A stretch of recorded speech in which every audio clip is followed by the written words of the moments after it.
哎呀，龙大人啊，能够来此与我们这帮地方同僚小叙，实乃是我等荣幸之至啊！啊，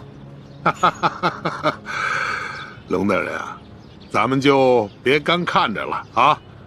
这些呢，都是毕府的小厨做的一些家常小菜，不知可否合龙大人的胃口？来，龙大人尝尝，尝一尝。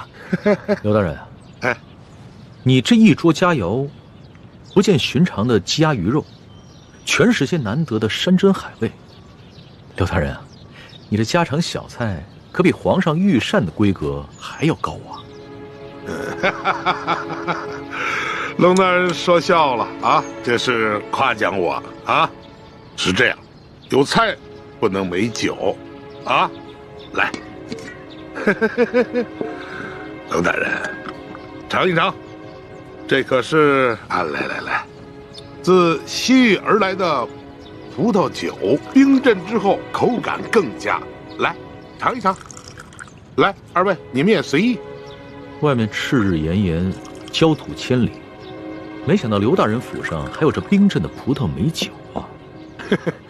不怕龙大人笑话，本府呢体胖怕热，故而呢在这家中多挖了几口冰窖，每到隆冬之时呢，就会大量的取些冰块，以度炎夏。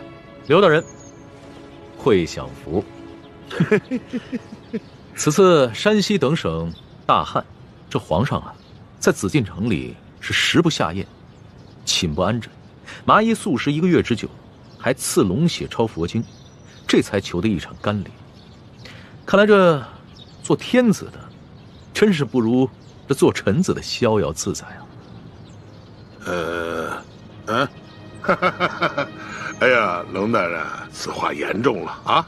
来，哎，吃菜，来吃菜啊！大人请。刘大人，不必忙活了。你这一盘盘的佳肴，在本钦差的眼中，就是民脂民膏；一杯杯美酒，就是黎民血泪。恕本钦差难以下咽。